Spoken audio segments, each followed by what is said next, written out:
Welcome, sport fans. It's that time of the day again where we talk football and everything the World Cup. This is the FIFA World Cup fan special, and it's the match review of the Morocco and Spain match later to happen today by 4 o'clock. I'll be your host. I'm Sheyi, and I'm joined in the studio for the first time in a while, Mr. Mike. Sheyi the uncle.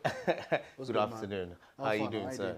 So, before we dive into the preview of the match of today, Morocco versus Spain, I mean, two of our favorite Asian teams were knocked out yesterday. We talked about the Japan one, which was a very sad one. But painful. Brazil, South Korea, 3-1.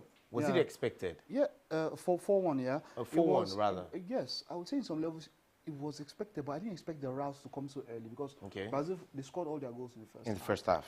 And immediately Vinicius, you know, if you look at the Koreans, it scattered their plans. They didn't expect to concede so early. In fact, I would think that, you know, the way those they hold it tight. First 20, 30 minutes, even the first half. If you don't concede the first half, it's a good thing. Those people will start tiring out, and then you can hold and expect to beat on the counter.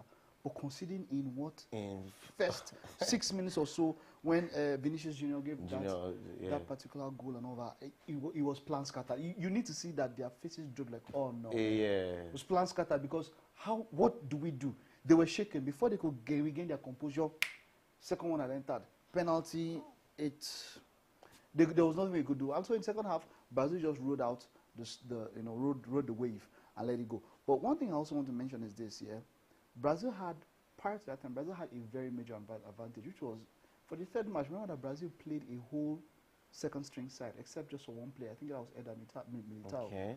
Yeah, Eder Militao. They changed the whole team, including the keeper. That's so Brazil had 7 days of rest. The players, the first team had 7 days of rest. Korea just came off a grueling last match with Portugal. To secure their qualification. It took everything from them. So they just had, 3 days of rest.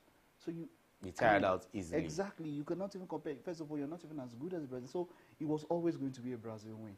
It was always going to be a Brazil win. The issue was what was going to be the scoreline. It was always going to be a Brazil win. I didn't expect them to score so early. But once by 2-0, I had switched off. I said, no, it's gone. And then, but when I came back, I saw 4. I was like, what's the point, man? They scored a beautiful goal, by the way, but it was already done. I wanted to point out, what do you think about Richarlison's performance in this game? Richarlison is a very annoying player in some ways. Richarlison is a player you would like to have in your team, but you hate to play against. Why do I say you hate to play against?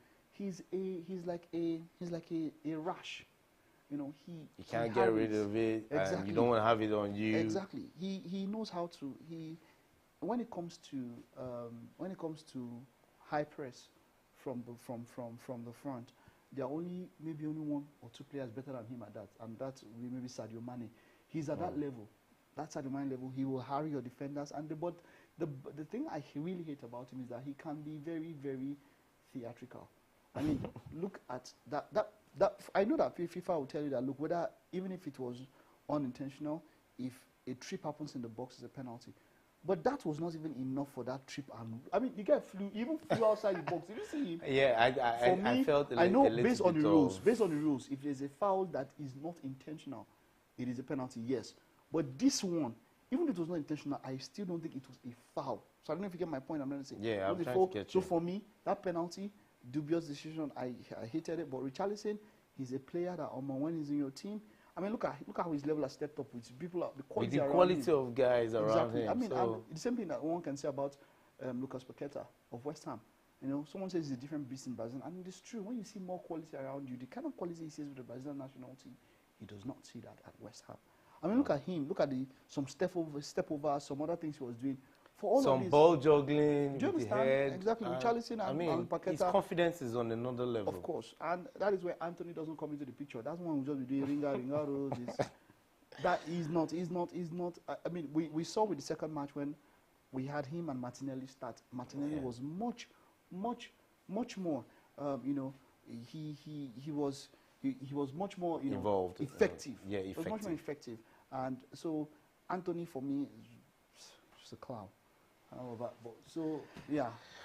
Well, that's a good one coming from Mike and analyzing the Brazilian squad. Richarlison, by the way, is on his way to become the top scorer. The highest goal scorers are 3. We have Kylian Mbappe. With 5 goals. Morata. Morata, Yes, 3 goals. we have Morata. We have Lionel Messi. Lionel Messi, 3. Cody Gakpo 3 also goals. 3 goals. And for the last one is Valencia, but Valencia, they're out of the cup. Of course, definitely. So Definitely. thank you for, if you just joined us, this is the FIFA World Cup fans match preview, and we are doing Morocco versus Spain. Before we get into it, I would like to let you know that you can win big on this show by correctly predicting the outcome of the match after 90 minutes. So after 90 minutes, if you can tell us what the match will end, Morocco versus Spain, which is set to kick off by 4 o'clock, you are on your way to win a big prize on this show. And at the end of the day, you need to identify yourself by just putting the last 4 digits of your phone number. Very, very important. So, Mike, now let's dive into it. It's Morocco versus Spain. They are practically neighbors, just, you know, separated by the Straits of Gibraltar. Yeah, so, definitely. Is it safe to say the Moroccans have adapted the style? No, not really. So, yeah, you know, we've always said that North Africans play the closest to the European style than even West and South Africans. Than the West or so South. They do, I mean, considering that they are of Arab origins, I mean, they were there at the Arab Cup, at the Arab Cup and all of that. So Moroccans are, but there's something about this Moroccan team. They have the flair of the Europeans, but they have the solidity of Africans. You understand that? So far, I think they've conceded only 1 goal. Just 1 goal. This thing is just 1 goal against Canada, and it was an own goal. It's correct. Exactly, it was an own goal against Canada, and so they are solid, and then they do have the flair when time comes to play the flair. So I am looking forward. Spain, for all of their brilliance, they only won 1 match, and that was a 7-0 match. After that one, they drew with Germany 1-1, and they lost. I believe Spain doesn't even lost to Japan. Spain doesn't even really have the squad depth that Brazil had. You just pointed out that Brazil had 7 days rest interval. That would even make them revitalize. I mean, Spain cannot afford. Even their squad, the setup cannot afford them that luxury of resting some key players. So I believe that Morocco, I mean, how did they do that? They beat Belgium 2-0.